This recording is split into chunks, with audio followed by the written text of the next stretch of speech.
Wa alaykum wa rahmatullahi wa barakatuh. Donc nous sommes au cours 30 de Mukhtasar al-Akhdari de l'imam al-Akhdari, qu'Allah lui fasse miséricorde. Il nous dit, celui qui rit au cours de la prière l'annule, que ce soit par oubli ou de façon délibérée. Car ne rit au cours de la prière que l'homme négligent, ou encore le plaisantin, c'est-à-dire celui qui joue dans sa prière, celui qui est insouciant, et qu'Allah nous aide, car ça touche beaucoup de personnes, l'insouciance, dans la prière.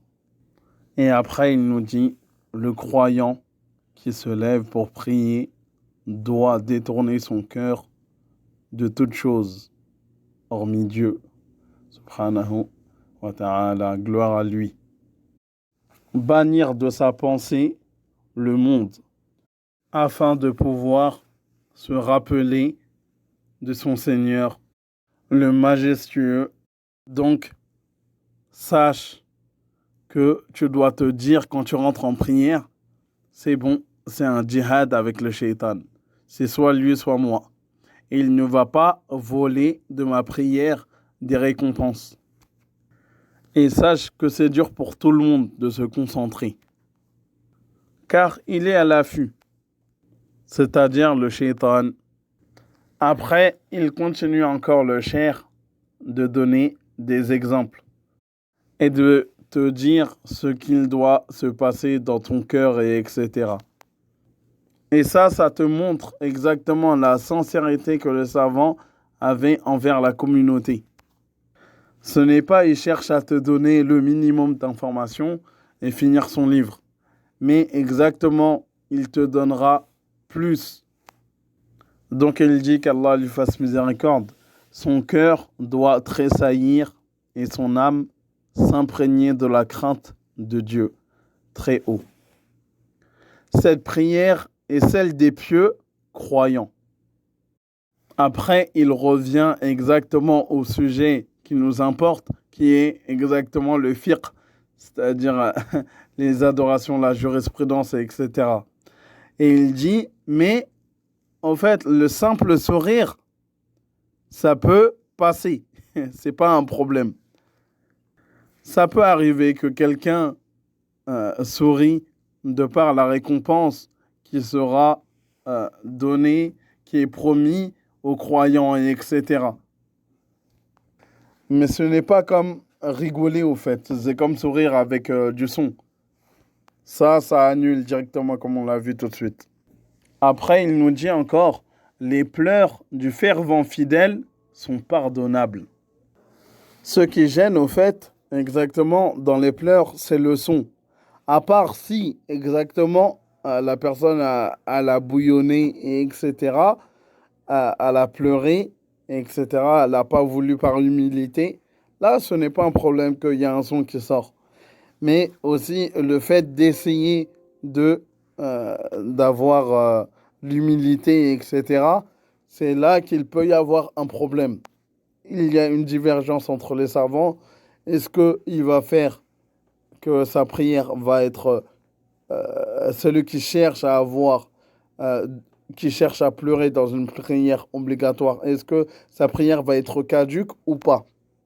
Mais de ce qu'on comprend de ce savant, Al-Akhdari rahimahullah, c'est que exactement ça rend caduque si ce n'est pas il y a le son qui sort et ce n'est pas parce que la personne bouillonne d'humilité, mais qu'elle cherche l'humiliation, ou bien parce que comment ça s'appelle, il y a eu un malheur ou quelque chose qui l'a touché, comme une mort d'un de ses proches, etc.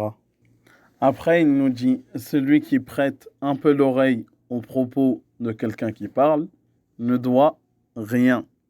C'est facile de faire semblant de ne pas entendre, mais quand on est silencieux, etc., c'est dur de ne pas écouter. Donc, ce serait trop au-dessus de la charge de la personne d'être pris pour ça. Puis, un point important, exactement une limite qui est importante à connaître.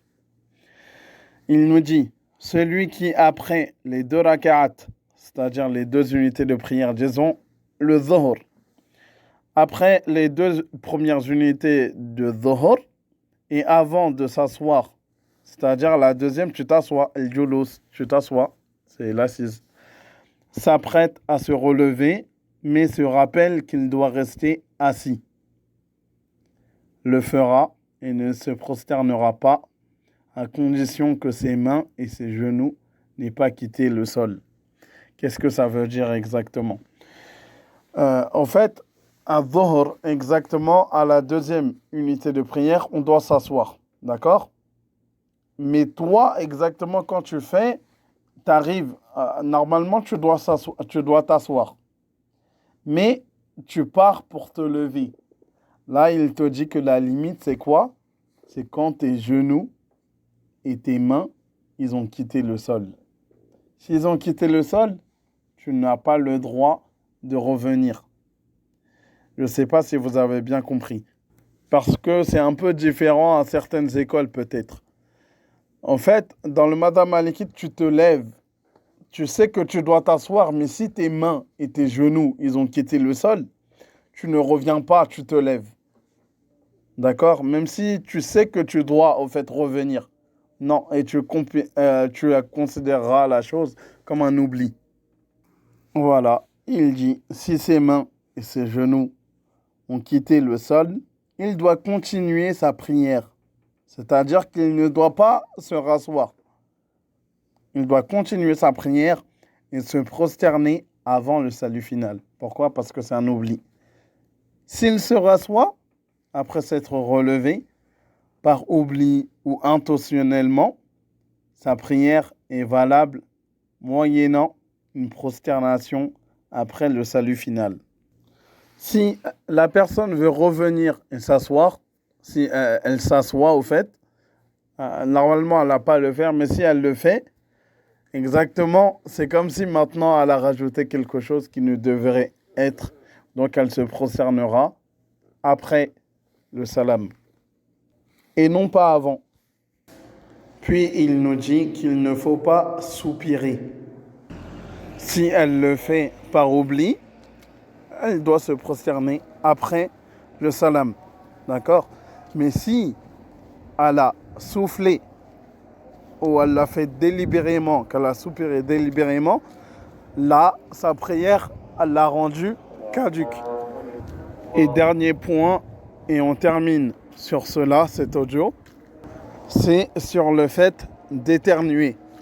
Vous savez qu'en islam, quand quelqu'un éternue, il faut qu'il dise « Alhamdulillah ». Et la personne qui entend une personne dire « Alhamdulillah », il doit dire « Yarhamukallah ». Et après, à celui qu'on a dit « Yarhamukallah », qui a éternué, au fait, bah lui, il doit dire « Yahdikumullah wa yuslihu ba'alakum ». C'est ça exactement qu'on appelle le tashmit. D'accord? Tushammit alladhi qala alhamdulillah. Celui qui a dit les louanges sont à Allah. Donc, c'est quoi exactement le fiqh dans la jurisprudence? Celui qui éternue, il ne doit rien dire. En prière, il ne doit rien dire. Mais s'il le fait sans faire exprès, il n'aura rien, incha'Allah. هذا والله أعلم وصلى الله على نبينا محمد